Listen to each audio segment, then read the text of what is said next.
Welcome to success study academy. मैं दीपक आप सभी का स्वागत करता हूं आज हमारी इंग्लिश क्लास में, जिसमें आज हम सीखेंगे कि कंजक्शन और प्रेपोजिशन क्या होते हैं। सबसे पहले हम जान लेते हैं कि कंजक्शन क्या होता है। Conjunction is a part of speech that connects words. Simple सी लैंग्वेज में हम समझें तो ये वो शब्द होते हैं जो कि दो वर्ड्स या फिर दो सेंटेंसेस को आपस में जोड़ देते हैं। जैसे हम दो वर्ड ले लेते हैं, Ram go to home, he is eating. देखिए ये दोनों अलग अलग वर्ड हैं, लेकिन जैसे ही मैं इन दोनों के बीच में एंड लगा दूं तो ये दोनों वर्ड्स को क्या कर देता है, जोड़ देता है। देखो, Ram go to home and he is eating, तो ये दोनों वर्ड को इन्होंने क्या कर दिया, जोड़ दिया। तो ऐसे शब्द कंजक्शंस कहलाते हैं जो दो वर्ड्स को आपस में क्या कर दें, जोड़ दें। ये और सारे एग्जांपल्स हैं जैसे एंड, और, बट, वाइल। इन सभी वर्ड्स को कंजक्शंस कहा जाता है। आइए अब इसके कुछ एग्जांपल देख लेते हैं। जैसे पहला है, if Ram go to home he will eat food. तो देखिए इसमें कंजक्शन कौन सा है, इसमें कंजक्शन है इफ़। इफ़ ने दोनों वर्ड्स को क्या कर दिया, जोड़ दिया। अगर इफ़ नहीं होता तो क्या होता, Ram go to home he will eat food, ये दोनों अलग अलग वर्ड्स होते हैं। नेक्स्ट देखिए, राम और श्याम इज़ गिल्टी। अब इसमें कौन से वर्ड है जिसने दो वर्ड्स को जोड़ा है, इसमें है और। अब देखिए राम या फिर श्याम क्या है, गिल्टी हैं, तो इसमें राम और श्याम को क्या कर दिया, इसमें दोनों को जोड़ दिया। सेकंड देखिए, रमेश गोज एंड स्लीप, यानी कि रमेश जाता है और सो जाता है, तो इसमें एंड ने क्या कर दिया, दोनों को क्या कर दिया, जोड़ दिया। अगला देखिए, I play game but I am not happy. तो इसमें बट जो वर्ड है ये क्या कहलाया जाएगा, इसमें कंजक्शन, क्योंकि ये दो वर्ड्स को आपस में जोड़ रहा है। यदि आपको कंजक्शन समझ में आया होगा तो अब हम नेक्स्ट पढ़ते हैं कि प्रेपोजिशंस क्या होते हैं। सबसे पहले इनकी डेफिनेशन देख लेते हैं। Preposition is a word that connect noun pronoun to another word, especially to a verb, another noun और एन एडजेक्टिव। उपसर्ग एक ऐसे शब्द हैं जो संज्ञा सर्वनाम को दूसरे शब्दों से जोड़ता है, विशेष रूप से क्रिया, अन्य संज्ञा या फिर विशेषण से ये क्या करता है, जोड़ता है। असल में इसको मैं अगर सिंपल लैंग्वेज में आपको बताऊं तो ये किसी ऑब्जेक्ट की दूसरे ऑब्जेक्ट से जगह बताता है। जैसे मैं दो ऑब्जेक्ट लेता हूँ, एक किताब और एक टेबल। तो इसमें जो किताब है उसके बारे में बताया जाता है कि किताब जो है टेबल के कहाँ पे है, टेबल के ऊपर है, टेबल के नीचे है, टेबल के बगल में है, टेबल के अंदर है, टेबल के या फिर बाहर है। तो ये अंदर, बाहर, ऊपर, नीचे, ये सारे वर्ड जो हैं ये ऑब्जेक्ट को, यानी कि हमारा जो बुक था उसकी पोजीशन बताता है कि वो कहाँ पर है, टेबल के हिसाब से। तो इसीलिए इन वर्ड्स को प्रेपोजिशन कहा जाता है। इसके कुछ टाइप देख लेते हैं।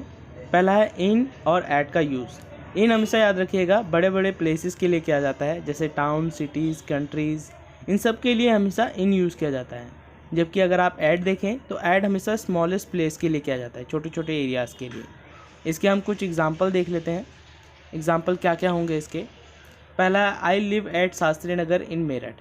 देखिए शास्त्री नगर जो है वो छोटा एरिया है, इसलिए उसके लिए ऐड लगाया गया है, और मेरठ के लिए इन लगाया गया है क्योंकि मेरठ एक बड़ी जगह है और शास्त्री नगर एक छोटी जगह। अब हम नेक्स्ट पढ़ते हैं, इन और इनटू का यूज़ कैसे किया जाता है।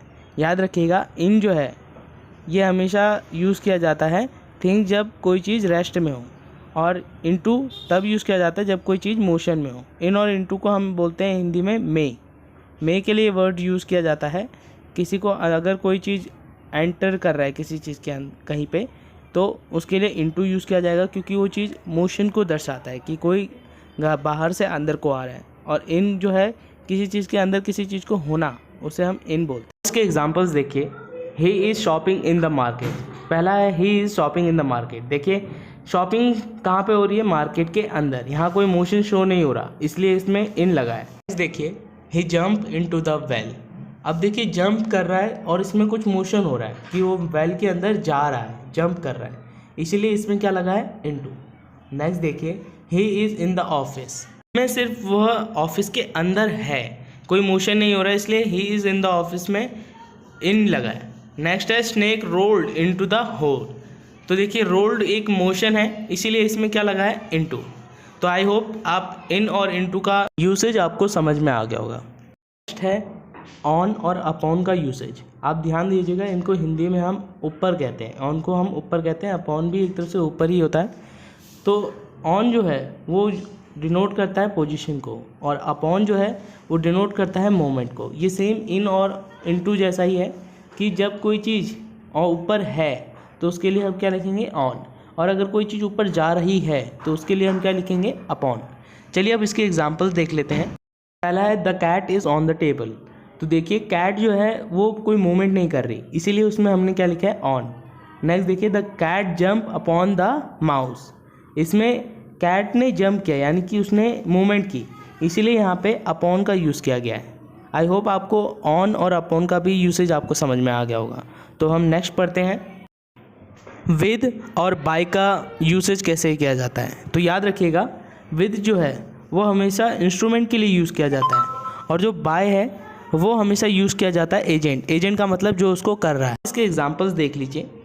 जैसे पहला एग्जांपल है the letter was written by him with his pen. तो देखिए यहाँ पे बाय जो यूज़ किया गया है वह इंसान के लिए यूज़ किया गया है जिसने वो काम किया है, और विद किसके लिए किया गया है, जिस चीज़ की वजह से, जिस चीज़ से वो काम किया गया है। यानी कि लेटर जो है वो पेन से लिखा गया था, इसीलिए उसके लिए क्या यूज़ किया गया विद। बाय यूज़ किया गया है हिम के लिए जिसने काम किया है। नेक्स्ट देखिए the music was generated with guitar. तो विद किसके लिए यूज़ किया गया, गिटार के लिए, क्योंकि म्यूज़िक जो है वो बना किससे, गिटार से, इसीलिए विद मैंने आपको पहले बताया जो भी इंस्ट्रूमेंट जिससे भी वो काम हो रहा है वो क्या, उसके लिए हम क्या करेंगे विद यूज़ किया जाएगा। द नेक्स्ट है the ball was hit by the batsman with his bat. तो देखिए बॉल जो थी वो हिट किससे किया गया, बैट से, तो वो इंस्ट्रूमेंट है इसीलिए उसके साथ क्या लगेगा विद। और जो बैट्समैन है वो कौन है, वो एजेंट है, क्योंकि वही उसी ने हिट किया है, तो इसीलिए उसके लिए क्या लगा, उसके साथ क्या लगा है बाय।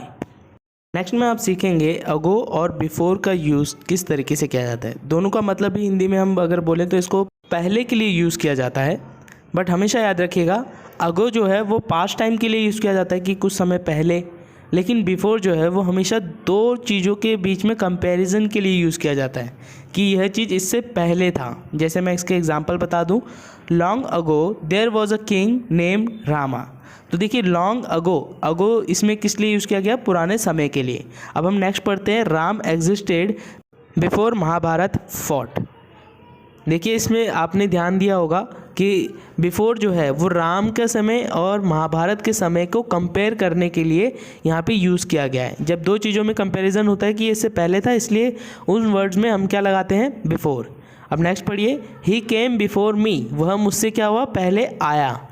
तो इसमें बिफोर जिसमें हमने क्या करा, इसमें भी हमने कंपेयर किया, तो इसलिए बिफोर जो भी वर्ड्स, जो दो वर्ड्स को आप अगर कंपेयर करोगे कि ये इससे पहले था तो उसके लिए क्या यूज़ किया जाएगा, बिफोर। और पहले के शब्द के लिए अगर पास्ट में की बात कर रहे हो तो उसके लिए क्या लगेगा, अगो।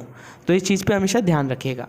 नेक्स्ट है अबव एंड बिलो और ओवर एंड अंडर।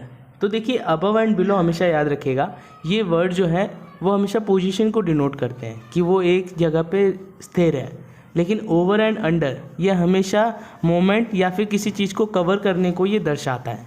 तो इसके एग्जांपल देख लेते हैं। We live below the roof.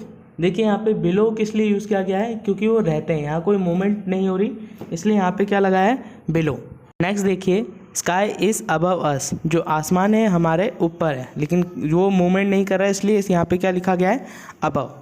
Train is running under the bridge. तो देखिए यहाँ पे ट्रेन जो है वो चल रही है, इसलिए रनिंग के लिए यहाँ पे क्या लिखा गया है, अंडर। अब नेक्स्ट देखिए the train is standing below the bridge.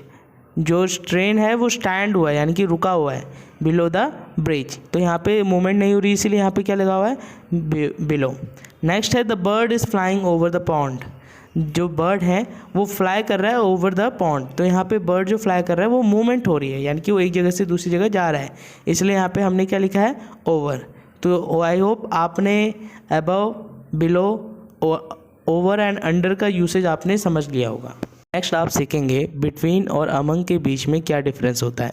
याद रखिएगा दोनों का मतलब हिंदी में बीच में ही होता है, बीच में इसको बोलते हैं कि इन दोनों के बीच में कुछ अंतर है ना, तो हम कंपेयर करने के लिए ही ये दो वर्ड का यूज़ करते हैं। लेकिन बिटवीन जो है हमेशा याद रखिएगा कि ये दो पर्सन्स के बीच में या फिर दो चीज़ों के बीच में हम कंपेयर करने के लिए यूज़ करते हैं, जबकि जो अमंग है वो दो से ज़्यादा जो वर्ड्स होते हैं उनके लिए हम यूज़ करते हैं। इसके एग्जांपल से आप समझिए between the two of you who is stronger. देखिए इस वर्ड में जो मैंने बिटवीन यूज़ किया है, ये दो व्यक्तियों के लिए मैंने यूज़ किया कि आप दोनों में से कौन स्ट्रॉन्गर है। अब देखिए next word, the sweets are to be distributed among 10 friends. तो देखिए यहाँ पे 10 लोगों की बात हो रही है, इसीलिए बिटवीन यूज़ वर्ड का यूज़ नहीं हुआ, बल्कि इसके बदले हमने कौन सा वर्ड यूज़ किया है, अमंग। तो हमेशा याद रखिएगा बिटवीन दो वर्ड्स के लिए, यानी कि दो लोगों के लिए कंपैरिजन के लिए हम लोग बिटवीन यूज़ करते हैं, और दो लोगों से ज़्यादा हो तो उसके लिए अमंग। तो आई होप आपको बिटवीन और अमंग का भी यूज़ समझ में आ गया। नेक्स्ट हम पढ़ते हैं बिसाइड और बिसाइड्स के बीच में क्या अंतर होता है। तो देखिए बिसाइड जो है वो हमेशा किसी चीज़ के बारे में बताता है कि इसके बगल में है, और बिसाइड जो है वो हमेशा बताता है उसके कुछ एडिशनल जानकारी देता है। इसका एग्जांपल देखिए, beside eating he is also watching TV. तो बिसाइड्स जो है इसमें हमने क्या बताया, इसकी एडिशनल जानकारी दी कि वो खाने के साथ साथ क्या कर रहा है, टीवी देख रहा है। अब नेक्स्ट देखिए, you are sitting beside him. इसमें हमने क्या जानकारी दी, उसके साइड के बारे में बताया कि उसके बगल में है।